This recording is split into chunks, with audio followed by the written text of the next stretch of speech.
माजी महापौर किशोरी पेडणेकर या पुन्हा एकदा मातोश्रीवरती पोहोचल्यात। एबी फॉर्मसाठी सध्या किशोरी पेडणेकर या वेटिंगवरती असलेल्या दिसतात।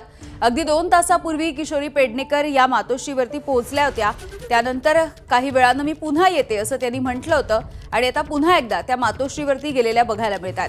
त्यामुळे आता थोड्याच वेळात एबी फॉर्म किशोरी पेडणेकर यांना मिळणार का की आणखी त्यांना वाट बघावी लागणार हे बघणं महत्त्वाचं ठरणार आहे, कारण अद्यापही त्यांना एबी फॉर्म देण्यात आलेला नाहीये। आज अगदी अर्धा तास उरलेला आहे एबी फॉर्म भरण्याचा आणि उद्याचा अखेरचा दिवस आहे। या सगळ्या पार्श्वभूमीवरती या घडामोडी घडतायत, जाणून घेऊयात। वेदांत नेब आपल्या सोबत आहेत। वेदांत, पुन्हा एकदा किशोरी पेडणेकर मातोश्रीवर।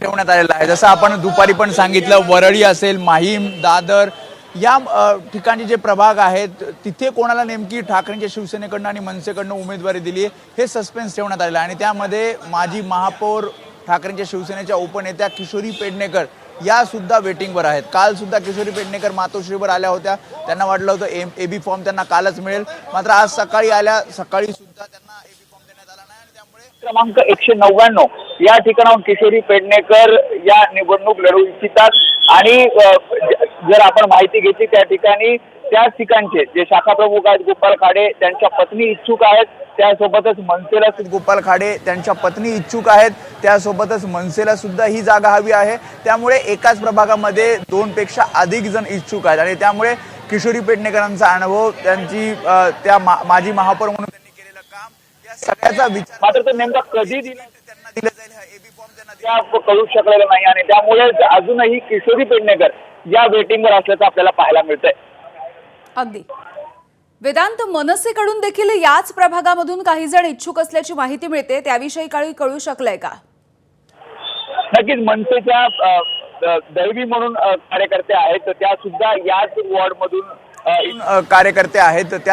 याच वॉर्डमधून इच्छुक असल्याचं कळतंय आणि त्यामुळे मनसे सुद्धा खरं तर ताकद लावत होतं। मात्र जी माहिती आपण आता सूत्रांकडनं घेतली आहे ती जागा ठाकरेंच्या शिवसेनेला सुटलेली आहे आणि त्यामुळे ठाकरेंच्या शिवसेनेचे जे 2-3 इच्छुक आहेत, जसं मी आधी सांगितलं की गोपाल खाडे यांच्या पत्नी सुद्धा इच्छुक आहेत आणि त्यामुळे किशोरी पेडणेकरांसोबत इतर इच्छुकांचा सुद्धा विचार केला जातोय का, की मग जसं मी आधी सांगितलं की जी रणनीती आहे, जिथे पेच आहे किंवा जिथे अडचणीच्या जागा होत्या जाहीर करणं, त्या उद्या जाहीर केल्या जातील किंवा उशिराने एबी फॉर्म किशोरी पेडणेकर यांना दिला जाईल, हे आज आपल्याला काही वेळा स्पष्ट होईल।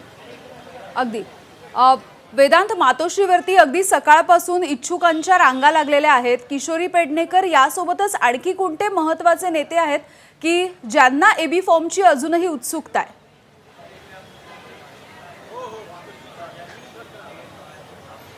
नक्की ज्या प्रकारे आपण माहिती घेतली यामध्ये माजी महापौर ज्या स्नेहल जाधव असतील, त्यासोबत आपण जर माफ करा, आपण जी माहिती घेतली त्यामध्ये श्रद्धा जाधव ज्या माजी महापौर आहेत त्यांच्या एबी फॉर्म संदर्भात अजूनही अधिकृतरित्या माहिती मिळालेली नाहीये।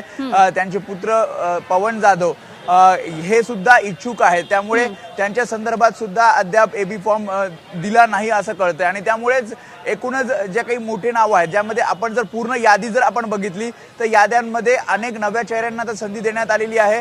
नव्या चेहऱ्यांसोबत काही माजी नगरसेवक यांना सुद्धा संधी देण्यात आलेली आहे, ज्यांचा अनुभव आहे, ज्यांनी काम केलेलं आहे आणि मेरिटनुसार या जागा किंवा उमेदवारी अर्ज किंवा एबी फॉर्म हे ठाकरेंच्या शिवसेनेकडनं देण्यात येतात आणि त्यामध्येच मी जसं आधी सांगितलं की 3 ते 4 असे विभाग आहेत, तिथले मात्र अजूनही उमेदवार हे जाहीर केलेले नाहीयेत। आज रात्री उशिरा किंवा मग उद्या सकाळी सुद्धा हे उमेदवार।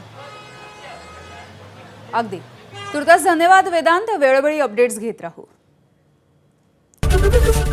एबीपी माझा, उघडा डोळे बघा नीट।